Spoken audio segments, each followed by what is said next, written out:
Connie, kailangan niyo pong kumain. Para lumakas po kayo. Kain. Kain. Yan. Kain ka na. Robert, kawawa naman ang ate Connie mo, no? Huwag ka mag-alala. Ipagtitirik ko siya ng kandila. Pagdadasal ko siya para gumaling na yung iwi niya. Pagdadasal ko rin nga siya dahil sana gumaling na kaagad si Ate Connie. At sana makahanap kami ng caregiver para sa kanya. Bakit ka pa hahanap ng caregiver? Eh, nandito naman ako.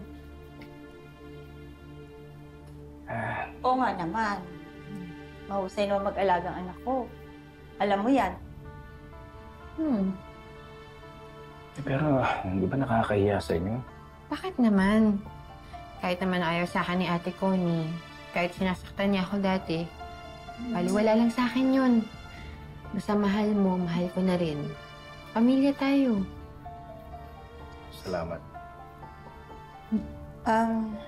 Robert, hindi ko alam kung ito yung tamang oras para itanong ko to, pero napag-usapan niyo na ba ng anak ko yung tungkol sa kasal niyo? Ay naman. Alam niyo namang madami ng problema eh. Sorry. Robert, pasensya ka na. Napapaaway na kasi ako sa barangay namin. Nagchichismisan na kasi yung anak ko eh. Sabi nila, cheat daw kasi nakikipag-live-in. Ay, wag. I'm sorry. Iyan nyo. Pag-uusapan namin talaga ang kasal namin, pero gusto ko lang malaman ninyo na hindi ko pinababayaan yan. Parating nasa isip ko yan. Alam nyo kasi mula nung namatay si Minda 6 months ago, totoo niyan, pati ang grocery na pabayaan ko na. Pero wag ho kayong mag-alala. Medyo nakaka-recover na ho. Ayusin namin yung kasal. Pag-uusapan na namin at ayos na ako. Huwag kayong mag-alala. Naiintindihan ko naman. Alam ko naman.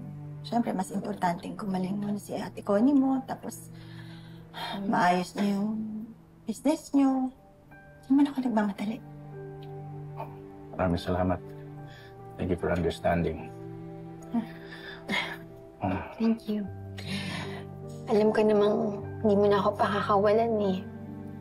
Kasi wala ka nang mahanap na sing ganda, sing bait, at sing sexy ko. Natutuwa si Ate Connie, nag-agree siya. Connie, ako na Ate Connie. Maraming salamat at thank you talaga sa pag-aalaga niyo kay Ate Connie. Naku, maliit na bagay yun. Naiintindihan ka naman namin ni Nanay.